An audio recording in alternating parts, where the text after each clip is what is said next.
we're going to go ahead and get started. This is the mayor's forum. It's an open type forum. And David, I know you have your comment. We'll wait till the end if you're good with that. Thanks. And we actually have a response for you too, which will even make you more happier. So just do me a favor, please keep, since it is an open forum, please keep your, please keep everything on mute. If you have a question, please raise your hand. Some of this is free format. We kind of see where it goes. And if it goes a certain direction, then we can go that direction. I've asked Chief Martin here, who's Central Marin Police, or it's not Central Marin Police, sorry, I just gave you a new job. Central Marin. We needed to lift their bar up a little bit. I'll tell Chief Norton you said that, just kidding. Absolutely.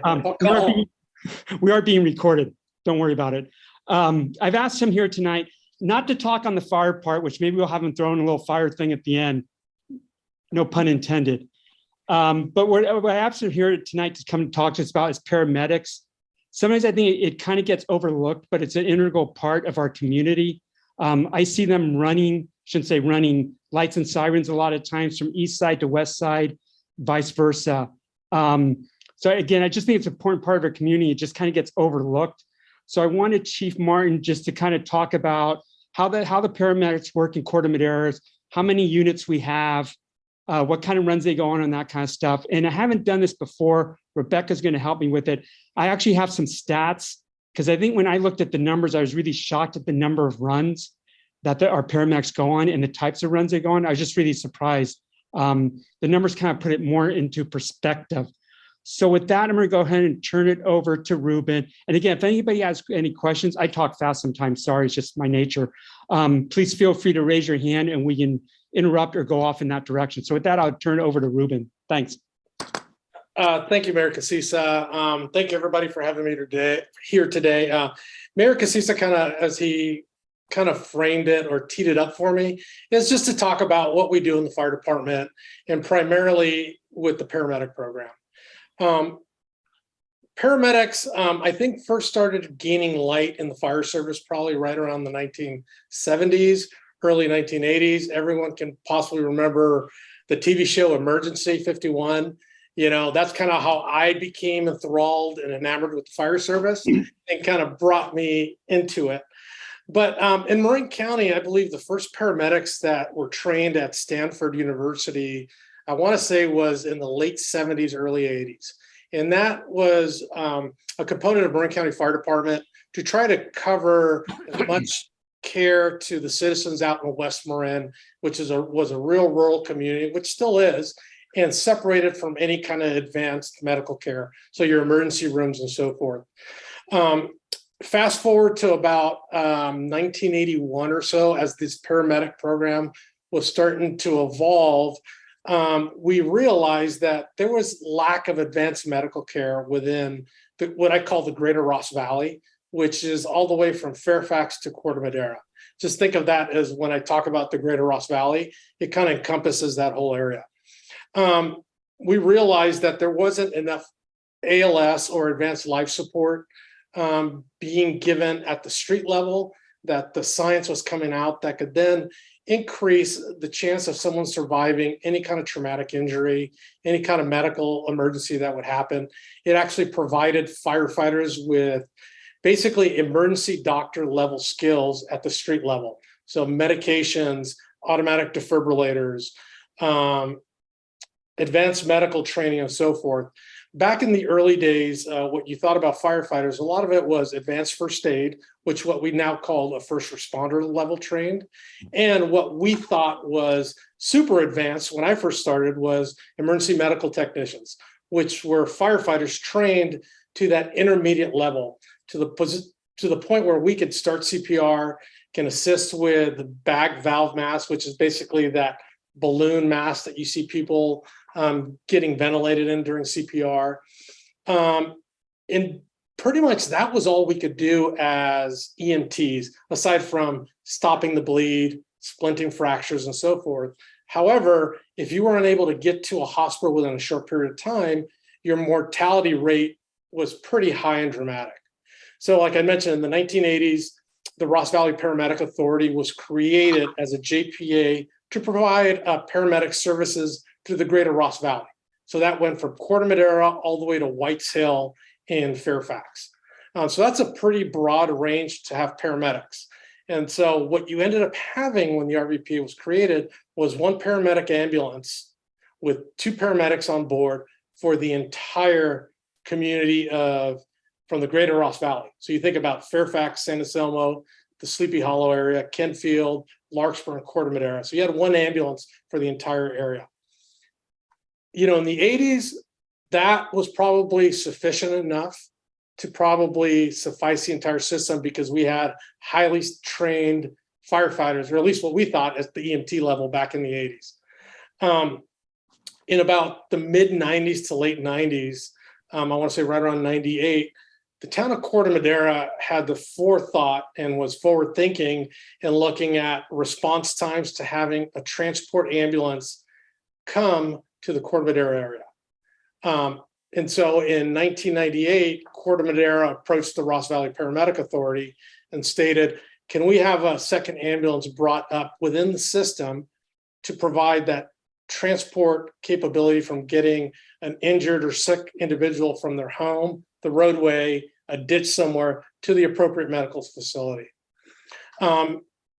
Unfortunately, Ross Valley at the time didn't have the capability to staff a second ambulance. So Corte Madera at that point decided to go at it go at it alone in a sense to basically the tax that was being collected through the RVPA say, hey, let's go ahead and collect that here locally to be able to provide paramedic services to the citizens of Corte Madera.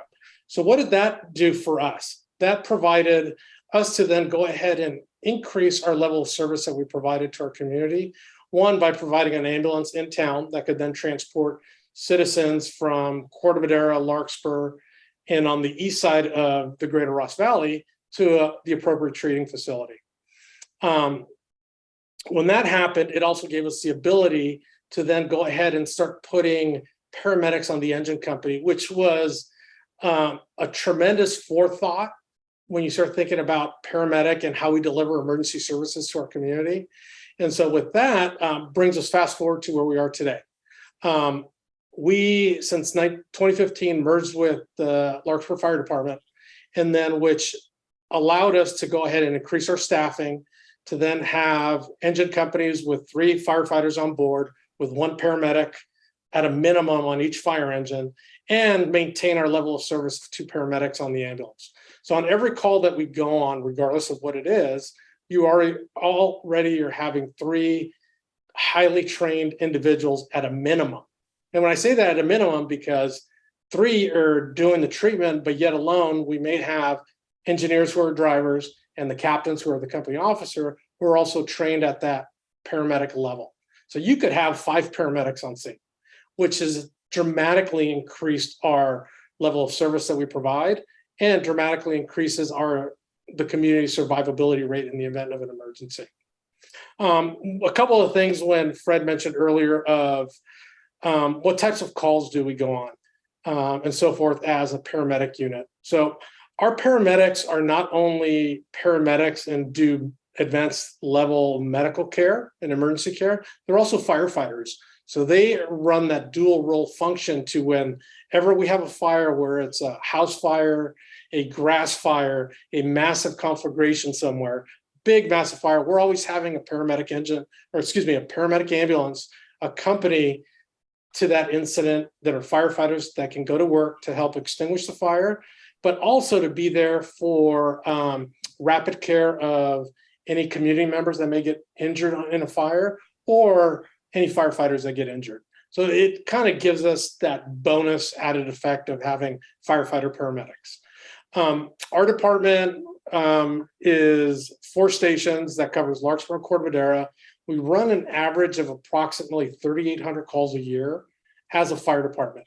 And it goes from fires to public assist calls to, believe it or not, cat in a tree call, animals stuck in storm drains, to vehicle accidents, to, my husband just got home from the hospital post-surgery and I need to get him from the commode back into bed.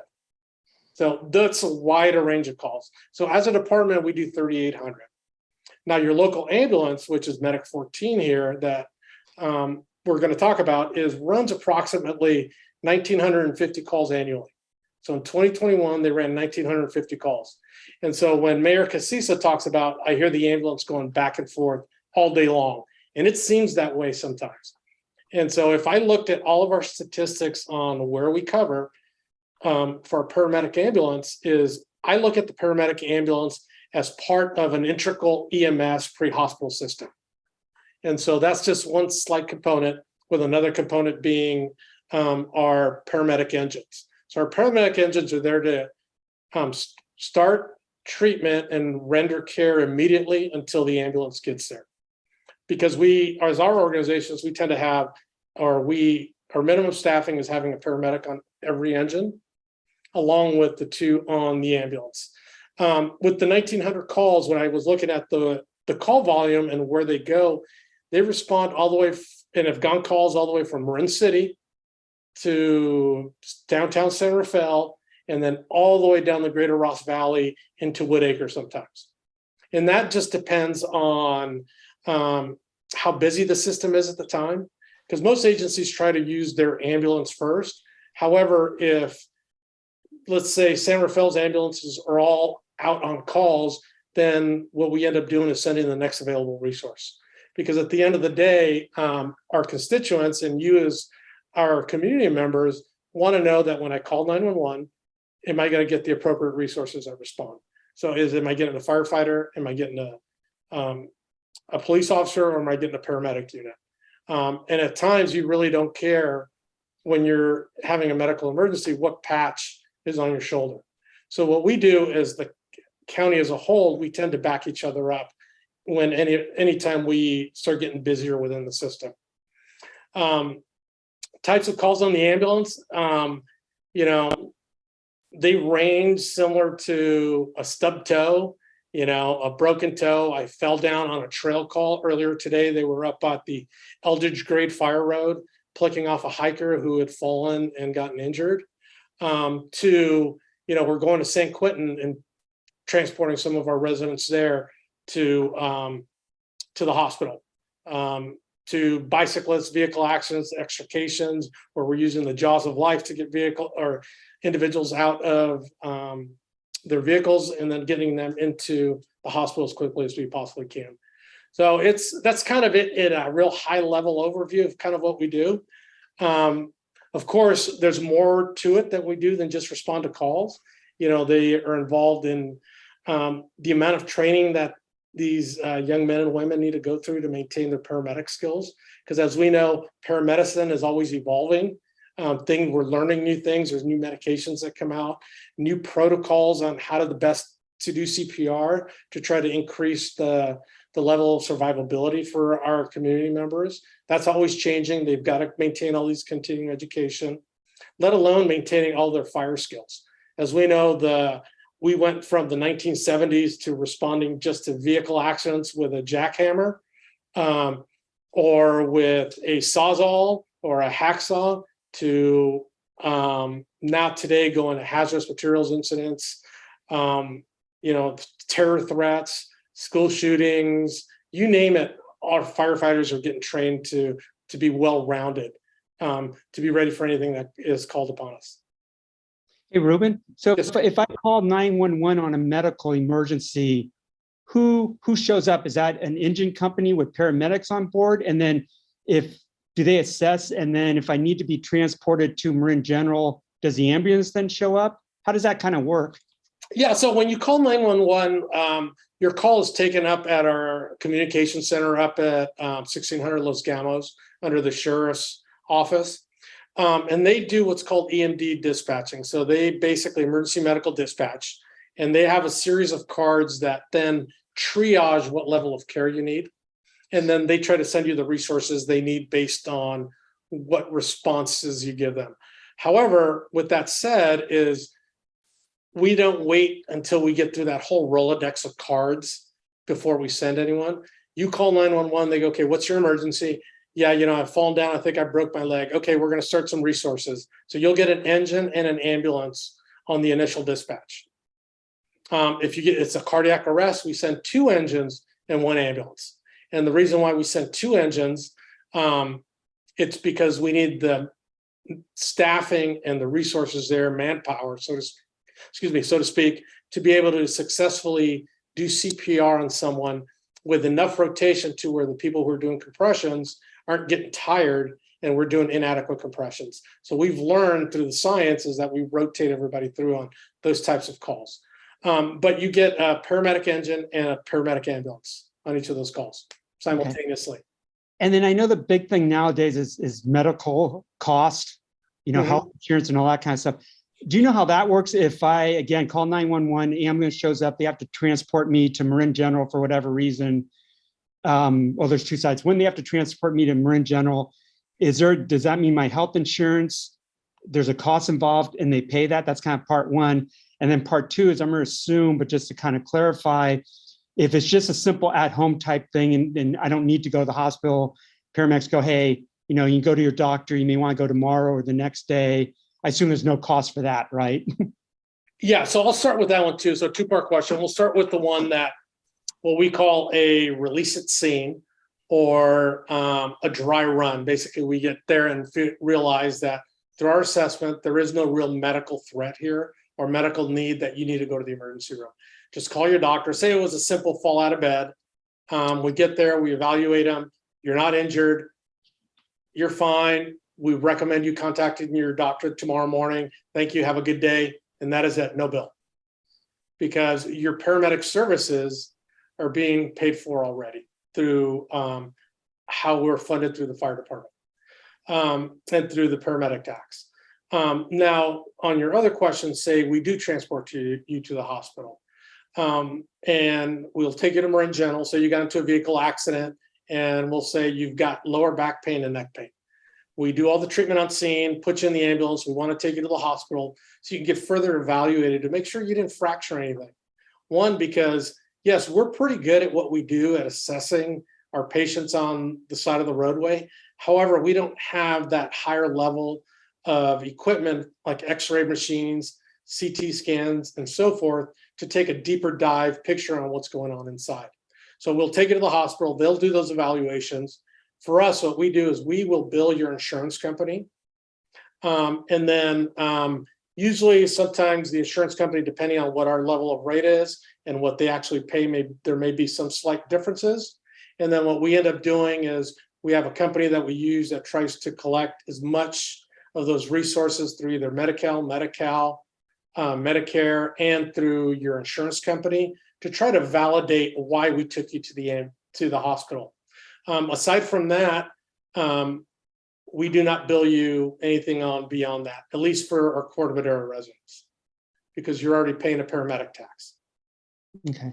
And I'm sorry, I may have missed this. Is there just the one ambulance pretty much in Corte Madera, and is that stationed on the east side or the west side, or is there another two of them? Yes, we've got one ambulance at Corte Madera, and that's Medic 14, and that's stationed at Fire Station 14, right next to City Hall or Town Hall, or where Town Hall was, right next door at the fire station.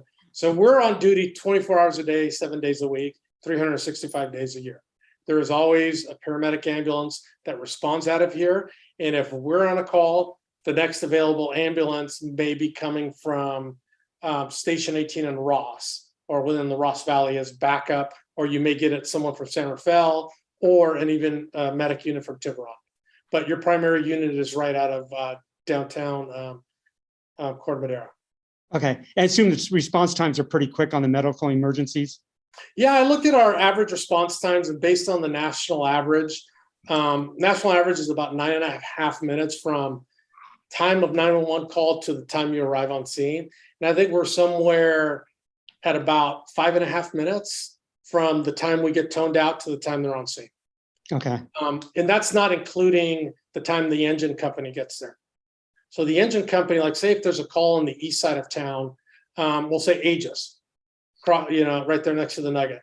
Our units come from across the street, so their response time may be 30 seconds because they grab their medical bags and just run across the street, as opposed to taking the time and wait for traffic and try to drive it across. That's kind of the model that we've taken. It's easier to run across the street with your medical bag than drive across. Okay. And so there's always someone somewhere ready to respond. Okay. Are there any questions? Yeah, David, go ahead. This is slightly off topic, but Chief Martin, the town of Corte Madera passed a resolution that goes to Caltrans that talks about the alternative that Corte Madera prefers for a redoing of the overpass between the west side and the east side of Corte Madera. And if you have an opportunity to work with the interim town manager or the mayor or both to look at that and determine if it meets the needs of the fire trucks and EMT and ambulances and can support that alternative, I think we'd appreciate that. Yeah, typically when any kind of project or infrastructure stuff happens, whether it's public works or building or planning, fire department's always involved to make sure that we can then maintain our level of service for emergency response. And hey, David, our last meeting, I actually requested staff to reach out, not just to Central Marin Fire, but also to Central Marin Police to make sure, on that overpass, or again, it's at this meeting, I'm old school with overpass versus overcrossing, that they're okay with it as far as response times on service calls and stuff like that. So I know staff is reaching out to them, both of them. Yeah, no, I remember that clearly. And I'm just thinking, if I'm Caltrans and I'm looking at all of these public comments, I think a public comment from a law enforcement or fire department is going to weigh perhaps more heavily than from a regular citizen. Yeah. The other one I think we may want to, Adam, while you're here, we may want to think about is CHP, because they're right on San Clemente, and I don't know them getting on and off the freeway, if that affects any of their response times. Yeah, we actually talked to Chief Norton on Monday at our management meeting about this. He was, obviously supportive of us analyzing the traffic delays that may occur and going with an option that caused the least traffic delays. But as he also mentioned, look, they have the ability to use their lights and sirens and cut sort of through the traffic if need be to access where they need to go quicker, and they're not waiting for lights, put it that way, if in fact there are lights, and so they can that was just something that he noted as well. So it's not a huge concern, but obviously appreciated going with the option, and that was the least vehicle delay, but they'll get there regardless.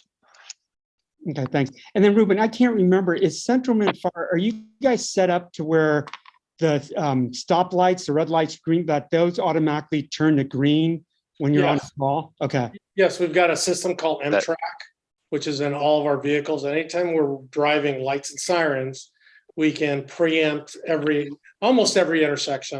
And I believe if not every intersection in Corte Madera I think the majority are. And we're always evaluating each one. And anytime there's a project coming through, we try to capture that as an opportunity to, it'd be a condition of approval for that intersection or project to make sure that system's installed. Okay, thanks. And then one other thing, hey, Rebecca, are you still on? Yes, I am. I'm going to have Rebecca, there's some stats that I got from Ross Valley Paramedic. I'm going to try to bring those up on the screen and have Ruben go through them, just because I think the numbers put the whole paramedic thing really in perspective. So Did you email them to me, or do you have them on your computer? Is it easier for me to email them to you? Well, it depends. Do you see a green share screen button at the bottom of your screen? I got that, yes. Click on that. Sorry, I'm not technically, yes, go ahead. Click on the share screen and it'll call up a screen with everything that you currently have open on your desktop. Okay, hold on. Let me open up the file first. And I apologize to everybody.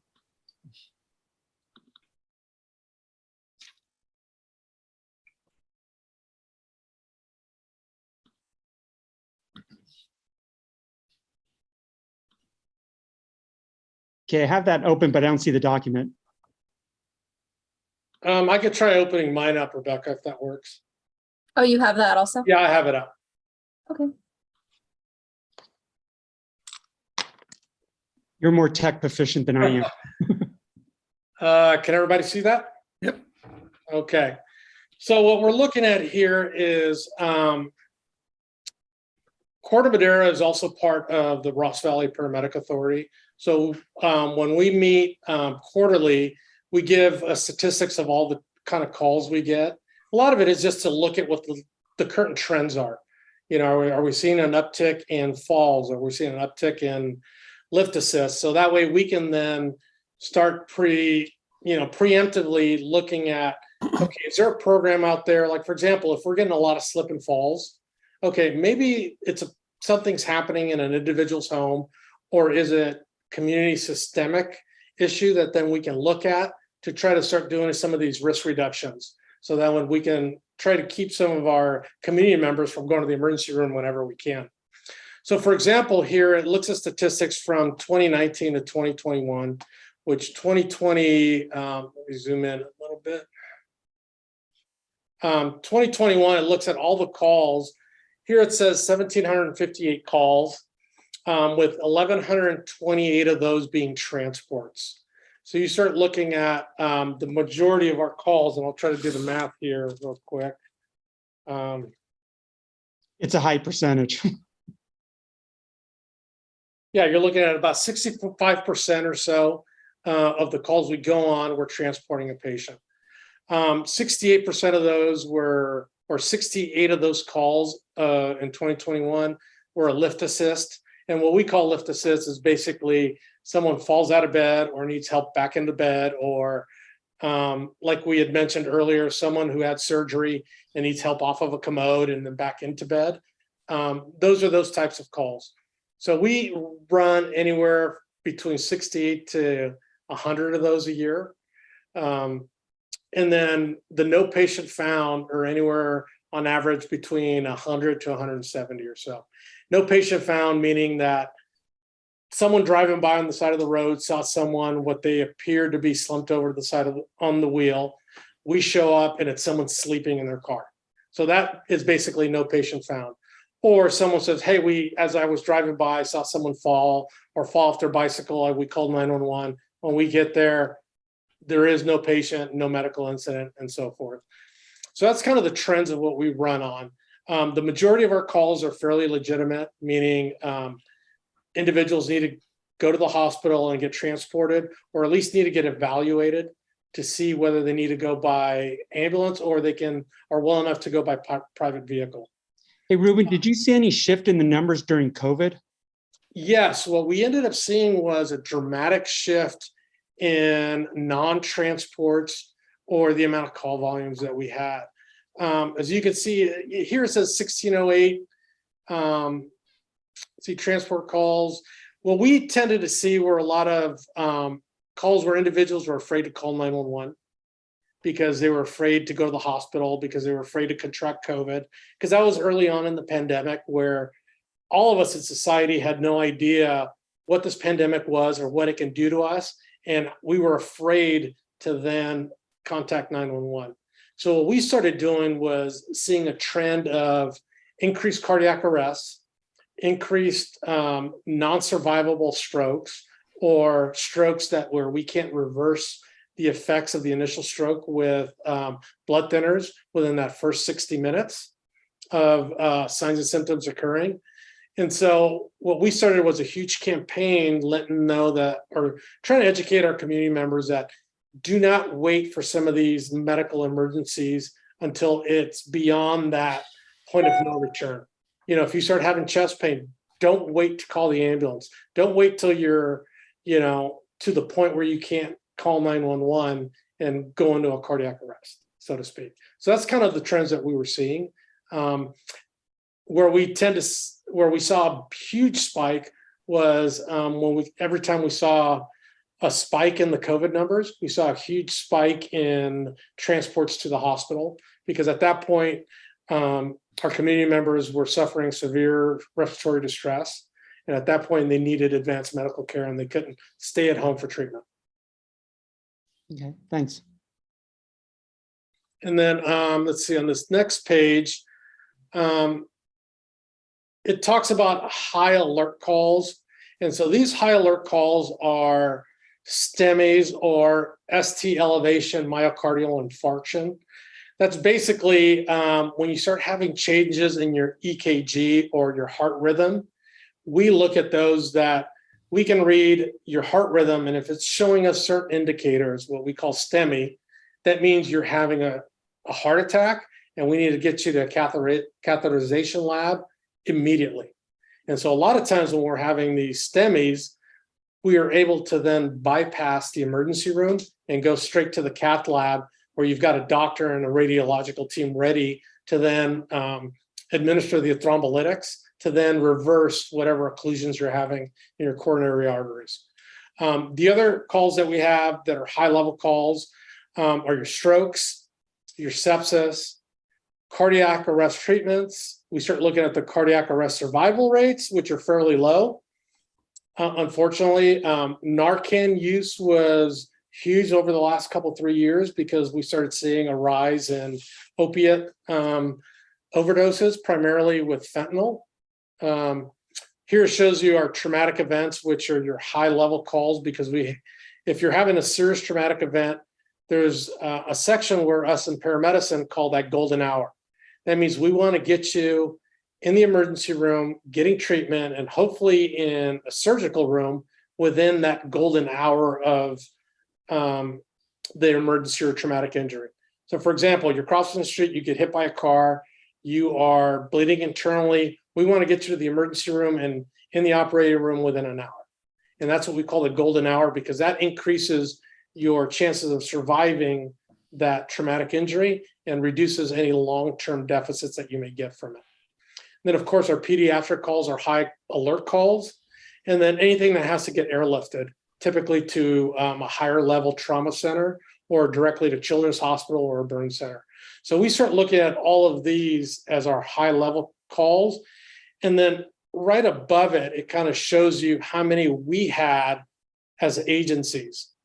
And so you start looking at the STEMIs on how much we have each year that are identified, how many strokes are identified.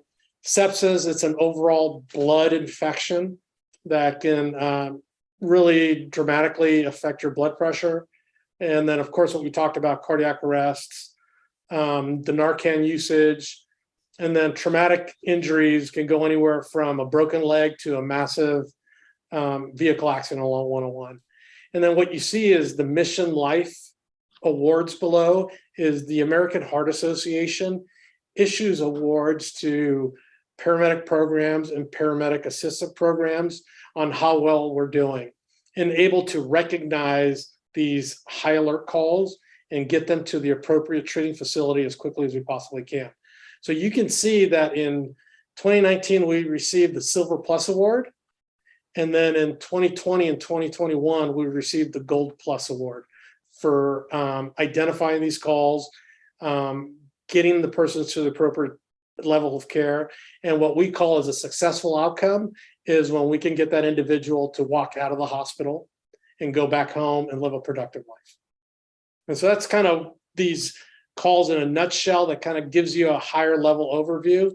If you're a visual person, by numbers and graphs, kind of what we do or what we've been doing over the last 3 years or so here at the fire department. Are the pediatrics, is that mostly related to, I want to say, athletics? Primarily athletics, fall off bicycles and so forth. We tend to live in a more affluent neighborhood or community, I should say, that doesn't have that real low level of pediatric care that you would see in a lower socioeconomic community. That say, for example, where I grew up, downtown LA, you would tend to see higher pediatric calls because it was less of that early natal care that you would give a child in routine checkups, just because of the lack of the insurance for our community members. Okay. And I know you don't have any hard numbers probably yet, but are the numbers about the same, plus or minus, like this year? I know we're like, what, 7? I lost track of time, almost 8 months in. Yeah. And so I check these numbers and compare them to years prior, and we're roughly right around the same. I've looked at the last 3 to 4 years on number of calls. In our Station 13 on the east side runs about 870 calls a year on average. And like I said, over the last 3 to 4 years, we've been running anywhere from 16 to 1,800 calls on the ambulance. Okay. That's almost like 6 calls a day, right? Plus or minus with 300. Yeah, exactly. Yeah. So when you start thinking about it, it's spread across, every day. You're running 6 calls on average, some days more, some days less. Okay. And then do they usually work 24-hour shifts? The ones on the engine and then the ones on the ambulance, they work similar shifts? Yeah, so we work what we call a 4896 or a 2x4. So our members are on shift in the morning, 7 a.m. day one, and they're here for 48 hours straight. And then they go home for 96 hours unless they're requested to come back to do a backfill, say if someone called in sick. Okay, thanks. Does anybody have any questions of Ruben on the paramedic side? Okay, I don't see anybody with hands raised. Okay, I'm going to ask him one more question on the fire side, and then we're going to flip to David, who has he had a comment actually regarding parklets. And then after that, this is like potpourri night. I'm going to have Adam talk about really quickly on the housing element because town council approved the draft. I went to the state, and then if he has any updates on the Caltrans overpass.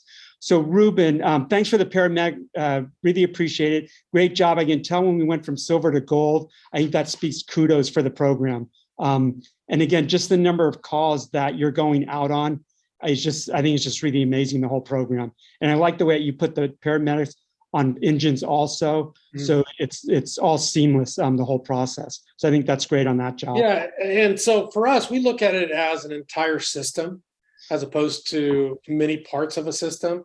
Is for the system to work correctly, you need your firefighters, your paramedics, your ambulance to get to the hospital. You need your nurses in the emergency room, your emergency room doctors, your surgeons, all the way up to the med floor. So it's an entire system that we work well together. And where we're fortunate enough is that our medical director is actually the head emergency room doctor at Marin General or Marin Health. And the nurses that work in the emergency room at Marin Health are our nurse and paramedic educators. So we've built those relationships early with the staff at the hospital. So when we show up, they already know us, they're familiar with us. They aren't afraid to critique us and give us advice on how we can do better for the next time. So to me, I think it's been very successful in building those relationships. Yeah, I think it's great. I'm sorry, Patty, go ahead. You have a hand raised. I wanted to say that it surprised me after the Stop the Bleed and CPR Saturday that we did last week or whenever it was, that there weren't any resuscitations in those 3 years. That was surprising to me because I feel like we've been training all these people, and when someone has an arrest, there should be people that can help them. So maybe it had to do with what Ruben was saying about how people were afraid to call 911 when they were having chest pain.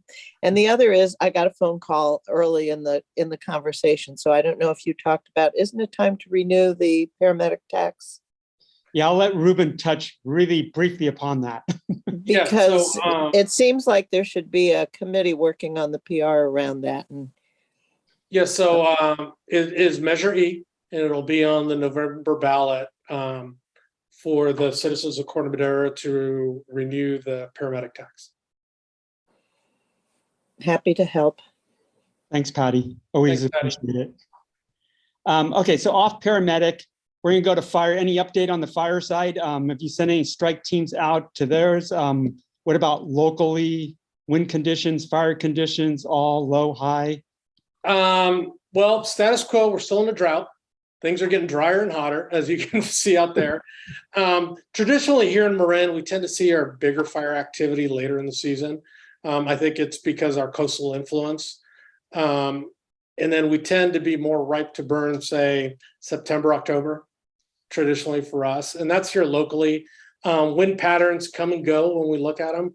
I know there was a little concern last weekend because it was a high pressure system that kind of moved into Northern California that brought in some weather up to the fires that are burning up there. We were fortunate enough that it never materialized to bring anything down to the Bay Area. So we've been okay, and we're going to keep our fingers crossed on that side of it. On the state side, on resources, yes, we do have resources right now currently assigned up to the 6 rivers lightning complex fire. We have our water tender is up there, which is a big giant water truck that supplies water to all the fire trucks that are up there fighting the fire. And we send that up with 2 personnel. And then what we also do as paramedics is we send paramedics as single resources up to these mega fires, because firefighters are not indestructible as we like to think we are. And we end up getting hurt and injured. And so what we end up doing is providing paramedics on the fire line to then look after the firefighters who are there to fight the fire. So we currently have 2 of those up there right now. Okay, thanks. And it truly amazed me because I've seen fires, I want to say on TV, forest type fires and that kind of stuff. But I went up to Lassen National Park, I think about 3 weeks or so ago. And I think they got hit by a fire, I think a couple of years or so ago. And just hiking up there, just the devastation with the trees. And it's not just like a short little patch. I hiked like, 15, 16 miles one day. It's all over there. It's just amazing. I never realized the true damage, but after I went up there, it just kind of hit home with me. Yeah, it's we call that getting moonscaped. It almost feels like you're walking on the moon because everything is just white ash, nothing living. And that's some of the issues with these larger mega fires that are burning with such intensity is that it's completely destroying anything living, as opposed to these smaller intense fires that kind of burn through the understory and keep that health of that forest going. And so for us, we learn to live with fire and we work with fire, but we like that low intense fire that then basically it nourishes the forest floor and keeps it healthy. Yeah, I know some of it's starting to come back. I actually saw like a baby bear off the side of the road, which I guess is a good sign with some of the life coming back to it. But again, it just kind of blew me away, just the damage it can do. So, all right, any other questions for Ruben, fire paramedic? Okay, with that, Ruben, really appreciate we have one hand raised from Michelle. Go ahead, Michelle. Hi, glad to be able to hear this conversation tonight. I just have a question about the fire aspect. I live across the street from the fire station, and it's always made me feel safe and secure having the fire trucks across the street. And I noticed last year that there were no more fire trucks across the street from me at Station 14. And I went over and talked to one of the paramedics over there. There are only paramedics there now. And I guess I'd like to know a little more about that decision to move all the fire trucks to, I guess they're in Greenbrae now. Did we reduce the number of fire trucks in this? I guess we combined forces with them. I'm concerned about response time and those such. I don't know if you can just give some commentary on that. I'd appreciate it. As a resident, those are, valid questions to have. So in 2014 and 2015, when the talks of merging both entities, both Corte Madera and Larkspur together, we have 4 buildings. So we'll talk on the Corte Madera side. It was Station 13, which is on the east side, which housed an engine company with 2 personnel and with 2 firefighters. And then there was an ambulance and an engine that was here at Station 14. However, as you can see with the amount of calls that we run, the firefighters on the engine were the same firefighters on the ambulance. So when the ambulance was on a call, there was an empty firehouse with no fire engine here. So they would cross-staff that piece of equipment. So when we merged together, we felt that, okay, what we want to do is we want to stop the practice of cross-staffing an ambulance secondary to that engine. And so what we ended up doing is fully staffing the ambulance, increasing staffing, or what we call is a weight of a response of how many people you get to a call. And so we added a firefighter over at Station 13. So now you have 3 firefighters and a paramedic over there. And then also added firefighter paramedics. So we have 3-0, or we call 3-0 staffing, which is 3 individuals on each engine. And so what we ended up doing is just reallocated that reserve engine out of Station 14 and relocated it to Station 16, where the engine company was. So when theirs would break down, they wouldn't have to drive a pickup all the way here to pick up the reserve engine, if that kind of makes sense. So we didn't reduce the number of units responding to an incident. What we did was increase the number of firefighters that respond with the same amount of resources that we have. And I hope Thank that you. kind of answers your question, Michelle. All right, thank you. Does that make sense, Michelle? More or less, yeah, I think I get the gist of it. I miss having you having the firefighters across the street as Yeah. well. That's all. Yeah, we're still here. The doors are open 365. It's just the ambulance comes out of here, and then a lot of times there's an engine out of one of our outlying station that spends a lot of time here as well. Ruben, is your office there? Yes, so my office is across the street. Our administrative offices are basically, this is the headquarters for the Central Marin Fire Department. So you've got our battalion chief who's here. We've got an administrative battalion chief here daily, who's basically my right-hand person. Myself, Todd Lando, who's our hazard mitigation specialist, and Chris Jewell, who's our fire inspector. So we're fully staffed here, is just with administrative and paramedic staffing. All right, thanks. Any other questions for Ruben?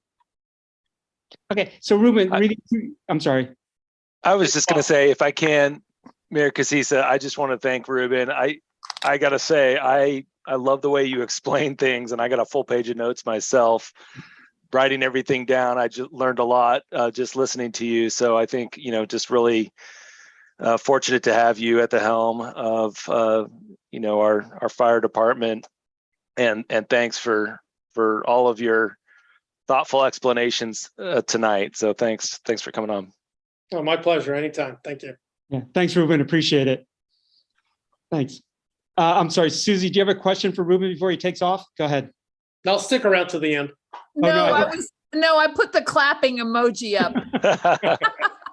Thank you, Susie. All right. Yes, thank you all. Thanks, Ruben.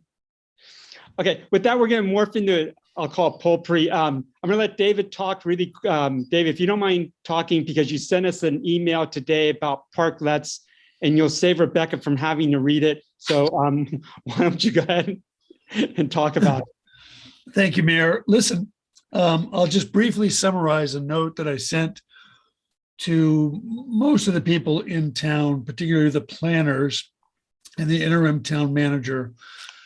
In essence, we all know that the pandemic emergency ordinance that allowed businesses to expand into public and private spaces so that they could operate outside is going to expire soon.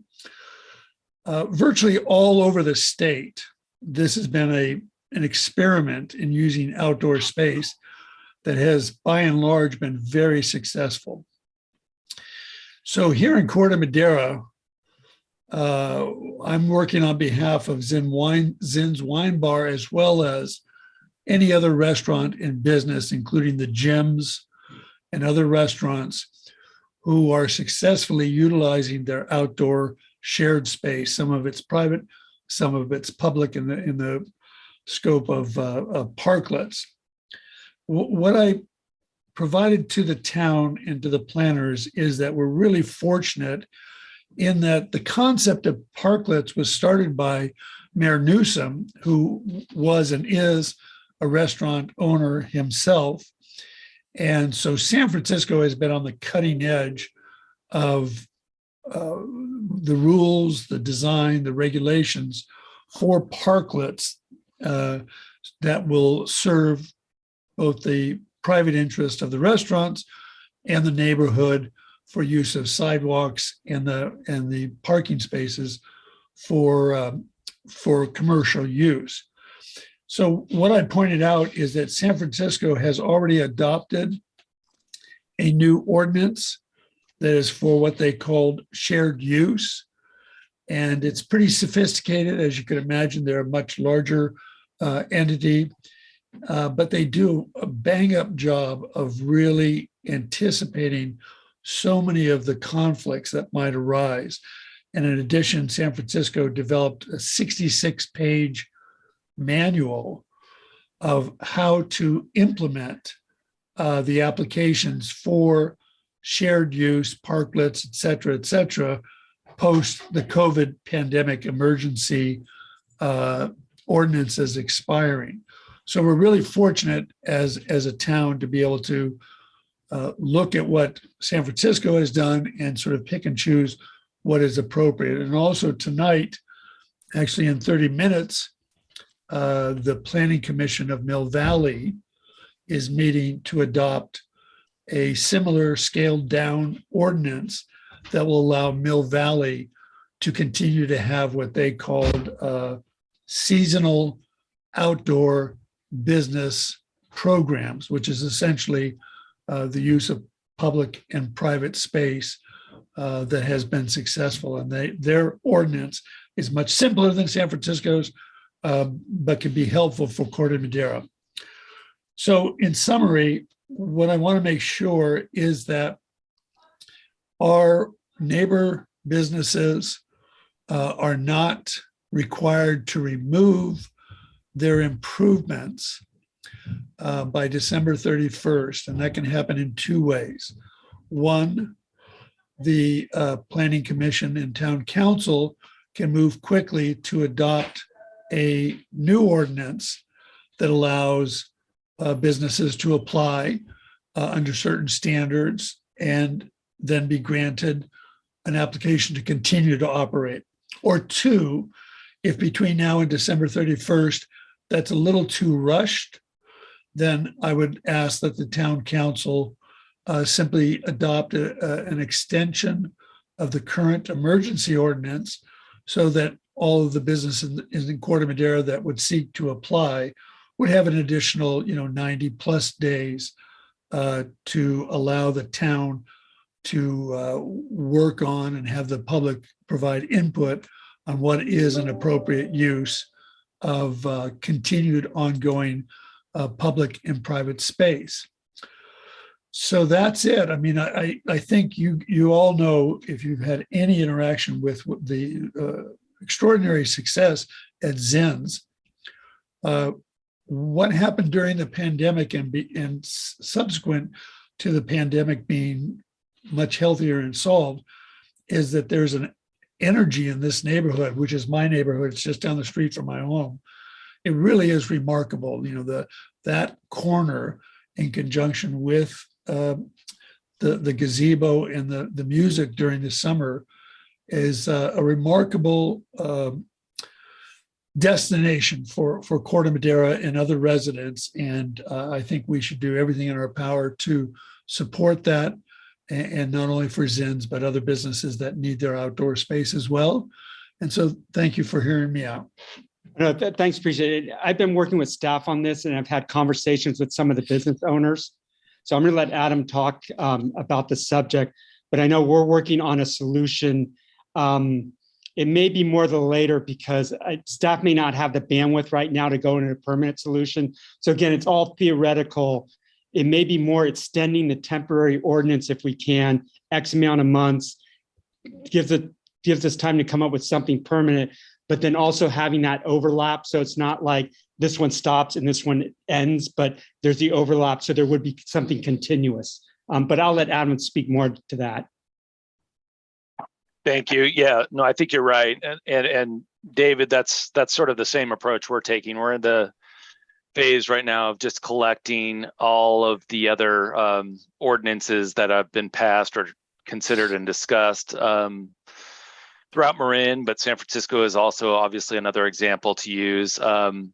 And to Mayor Casisa's point, I think the good news is it looks like we do have the ability. It may not be an extension, maybe we adopt a new urgency ordinance or something, but it allows the ability to potentially keep the current temporary structures in place until we get to the permanent ordinance. And I would just say we do want to move towards this whatever the permanent solution is. But there are a number of options and ways we could go on this. And that's our intention, is really to bring back to the town council at the end of the day the options that may be considered for sort of a permanent solution here. And as you noted, so Mill Valley, they're taking more of a seasonal approach with their outdoor restaurants, which obviously is what they felt was more appropriate. And we'll see how that goes tonight. We've been looking at Larkspurs and Novato, and they actually have a different model where they're requiring their sort of outdoor dining spaces to be up against the storefront. And then if you want to take a parking space, you basically can take a parking space for the actual sidewalk that needs to go around that dining area. There's all sorts of ways that this can go, and so that makes it a little bit. It's good in one way; you have some flexibility, but in the other way, it sort of makes sort of coming up with the right program for Corte Madera, and we're really talking about, I think, the old Corte Madera Square area, where we have a few restaurants that are taking advantage of the temporary allowance for this now.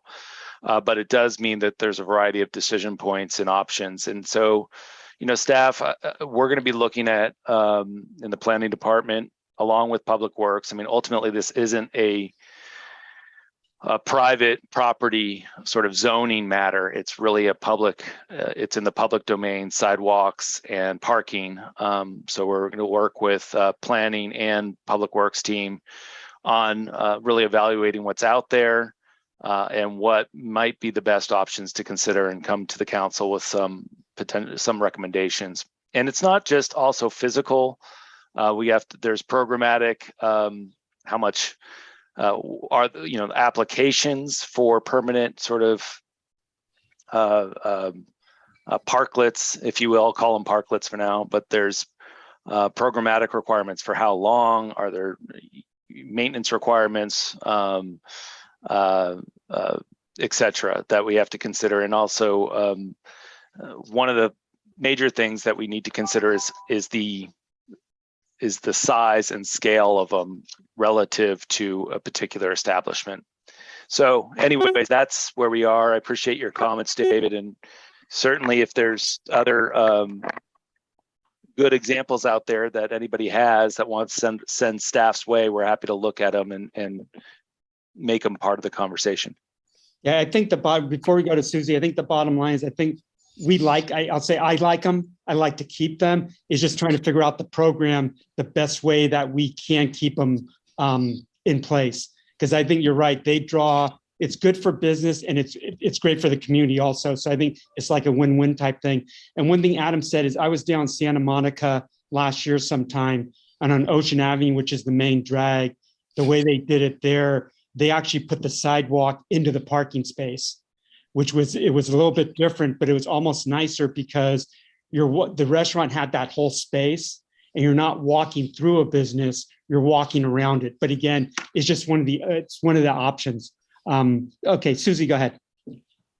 I just have a question. Are there now landscaping requirements for these places? Because I mean, I think some are more, I love the idea of extending them. I mean, I'm all for it, but some of them look terrible, and some in different places, and some of them look really nice. And I mean, just seeing just a concrete buttress and a bunch of orange stuff around the outside looks so awful. And yet if there's landscaping around it, they can really look pretty nice. And to me, that makes a lot of difference. Yeah. Sorry, go ahead. No, that's all. Right. I was just, that's all. I'm just wondering about it. I'll let Adam talk in a minute, but I think the initial thing was, these are temporary. Let's get them up to help businesses during COVID. So what's the easiest and fastest way? And you're right. When you go by some, it's the, I call them the Caltrans barriers, the traffic barriers. You go to Zinn's and he put in some bougainville, some bamboo type stuff. But I think the original intent was, let's just get something up to get businesses back up and operating. Go ahead, Adam. I'm sorry, I didn't mean to cut you off. That's right. And safety obviously was important in the temporary world, and it will be so as well in when we go and look at permanent ordinances. But landscaping absolutely is a requirement for many of these, and how they look and feel, and the idea is, if they're going to be more long term, they should feel the quality of them are important. And I think that's what David may be referring, San Francisco, the 66-page manual. There's a lot of cities have gone into it, and especially ones that where this is, they have downtown, large number of restaurants. They've gone into great detail in terms of design and aesthetics and things like that, and the requirements that they would visibility, et cetera, that you need to make these things comply or conform to really principles of good design. So outdoor spaces. Hopefully we just keep it simple being Corte Madera. I mean, within reason, with public safety, looking nice and all that kind of stuff. Yes. Thanks. David, go ahead. My closing comment is I'm painfully aware of how many projects we have ongoing. And so if in any way the town would like to utilize my time or skills to reach out to the various local businesses so that I can minimize the time that is required for staff, I'd be happy to volunteer to do that when the time is appropriate. Thanks. Adam's taking note on that. I saw him writing something down. We appreciate that, like really appreciate it. Okay. So off park, let's two other things. So everybody's aware, the 500-page housing document was approved by town council last Tuesday. That was sent to the state of California. When was that sent, Adam? About an hour ago. Okay, that was sent an hour ago. State has hot off the press. Yeah, you get the latest and greatest update there. And the state has 90 days to respond. And anything you've been seeing, other towns, anything you've been hearing about responses coming from the state? Is it like, oh my God? So there's been we've seen a couple of different approaches, and just some cities have sort of sent theirs, and really a small minority of cities in the Bay Area have sent theirs early just to see what the responses are and then draft their housing elements around sort of, I guess, the comments they're getting back from the state. We're taking a little bit different approach along with most other, everybody in Marin and other cities in the Bay Area, and that we're trying to really be thoughtful in our first draft and iteration that we're giving to the state, having looked at what the responses to some of the housing elements in Southern California. And so while no city has been able to sort of go through and get approval, or sort of, the state doesn't give approval. They say this is able to be certified at the end of the day if adopted by the town. So just one point of clarification, Mayor Castiza, we'll be back to you for official approval of the housing element later, probably in later in the year, if early 2023.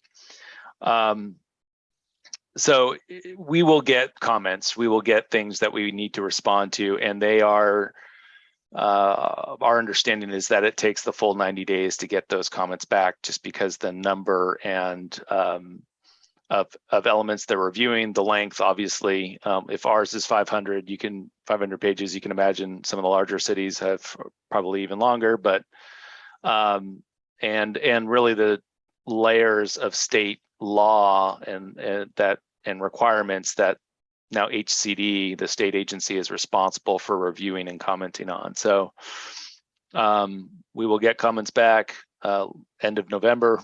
The day we're looking, I guess I just looked at my calendar. It's the day before Thanksgiving, so that we'll get November 23rd, and we won't look at it until maybe Sunday night, Monday morning. But and then we'll be working through those comments on the housing element. I will say, sort of separate and apart from that, there's two aspects that we're going to be talking about, very much related and integral to the housing element. One is the environmental analysis document. So as you are very much aware, CEQA plays a major role in land use decisions, and so that's no different here. We will be releasing a environmental, it's called an SEIR document, probably within the next 10 days. And that goes out for a 45-day comment period, and that really analyzes the potential environmental impacts of the housing, the changes to the housing density that we're proposing on the 11 sites. That's really the focus of that document, which Hey, I know is, yeah. When you say go out for comments, is that out for public comment? Yep. Okay. Yep. And then alongside that as well, I mean, we've talked at length about these 11 sites that we're basically going to be increasing the allowable residential density on those properties. Again, for if the property owner wants to develop housing on those sites, that's one way that we're helping to facilitate that. But the CEQA document will analyze that, but we have to actually also write the legislation, write the zoning ordinance that would actually increase the residential density on those properties. And so with that also comes height limits, some other types of maybe streetscape requirements, other things like that will be building into the zoning ordinance amendments. So those are just as important as the language in the many chapters of text that we've put out there for the state to review, and that we just had a public comment review period for. So there's multiple layers to this this process and the document, and we'll just continue to keep everybody involved and informed about these different pieces to the housing element. And what's the timing on the zoning piece of it? And this, is it the SEIR? Yeah. What's So the those, timing? so those actually even have those have the deadline, the zoning ordinance adoption. Our target deadline is to have those adopted by January 2023. So we may start the conversation on those in November with the Planning Commission. Those will be reviewed by the Planning Commission, and the Planning Commission will make a recommendation to the council. So we'll likely start a conversation about them. We're thinking November. It will go into December for the Planning Commission's recommendation to the council, and then the council will be reviewing the CEQA and the SEIR and the zoning ordinance amendments. And in fact, then the housing element itself, the 500-page document,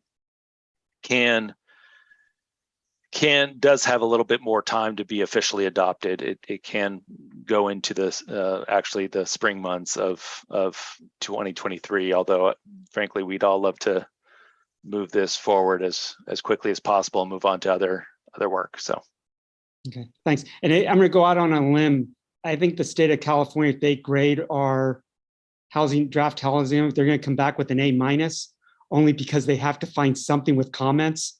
But I'm knocking on wood that you guys did such a fantastic job putting everything together between community events, the outreach, the sites you found, that I'm knocking on wood that they come back and there's comments there, but that they're minor in the overall scheme of things. Well, I appreciate that. Thank you. Unfortunately, this is recorded, so I did go out on a limb, but hopefully it works out that way. Last thing is Caltrans. Everybody probably is aware, overcrossing. Oh, I said overcrossing, not overpass. Can you just give, I know we just met last Tuesday. We decided to go with option 4B. Can you just kind of tell us where we're at? And again, it's still as early in the process. I think you said the letter went out a couple of days or so ago again. Can you just let us know what's going on with Caltrans and all that? Yeah, and then RJ's been doing a great job of sort of coordinating the response through the council, and the council's obviously adopted a resolution at its last council meeting, which has been sent off to Caltrans. Staff also followed up with its own letter as well that went out yesterday. Yesterday was the deadline for the public comment on their CEQA document. So yeah, this is going to be a process that takes several months and many months before we're sort of hear back about exactly where our recommendation lands with Caltrans. And obviously, the big part of that is there's a they have told us that there's they have a funded project, which is the 2A and 2B alternatives, and we are really advocating for, along with others in the county, frankly, for the 4B option, which is about a $10 million gap or more expensive project, 10 to 11 million. So we are going to continue to have meetings with Caltrans now that they are aware of the strong recommendation by the town about what project we think they should be funding. And so those conversations along with Caltrans, RJ and myself, Transportation Authority of Marin, and just trying to see how best we can close the funding gap to get to that real preferred option there. So, we'll be updating. We don't have anything at this point, but certainly we'll be updating the council as this moves forward in the months ahead. And I think one thing I know we've also asked for additional time before they need to make a decision on the preferred alternative and the project that they're essentially willing to go forward with. They've said, a decision needs to be made by the end of the year, literally December 31st, but I think we've asked them to push that into 2023. So we're hopeful that we think they will give us some more time if needed, and hopefully we can come to a resolution and find some additional funding, and really Caltrans find some additional funding before then. Okay. Is the comment period closed? Yes, it closed yesterday. Okay, so if anybody has comments, it's too late, or can they still be sent in direct? They have to go directly to Caltrans, correct? Correct, in writing. So, and that was a 45-day public comment period on the CEQA document, which is essentially similar to what I just mentioned, staff is going to be putting out for the housing element. But so it doesn't mean you can't, they won't. It's more of a technical requirement. If anybody has comments on Caltrans' proposal and their project, I would still feel free to send them to Caltrans and make them aware of your voice your opinion and make them aware of your thoughts on the project. It just means that technically by law in the CEQA process, they are not required to sort of incorporate them into an official response. Okay. And then CEQA process. Okay, and then just one last thing on Caltrans is that at some point in time, because I think I brought this up at town council meeting, people will have input into the design. We're going to try to get community input as much as we can, even though we realize Caltrans project into the design part of it, right? But that wouldn't be until next year sometime, or correct. And and I mean, I think that's a good point. I mean, really what we've been looking at are concept drawings. They're not designed alternatives. They're really there to put parameters on the scope of the project that they need to analyze and to try to get to a project budget. The actual design, when you're getting into the nitty gritty of what this thing looks like and feels like, that's an ongoing process that Caltrans isn't, they've started the work at a concept level, but we've asked them to really come back to us during the design phase and include the community as part of that process.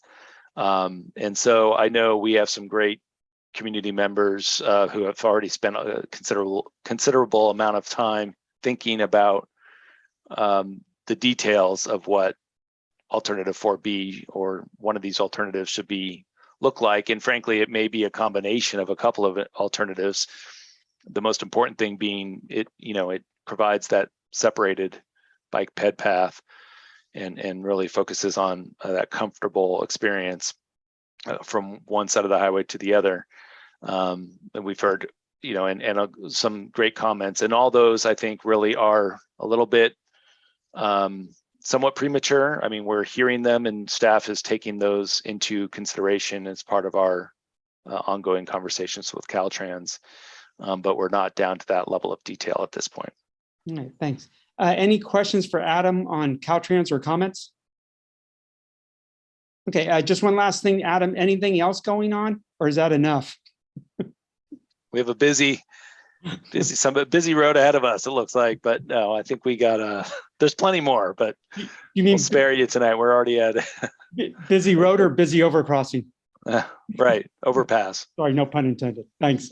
All right, if that's it, then again, I appreciate everybody's time tonight. And again, the Mayor's Forum is the fourth Tuesday every month.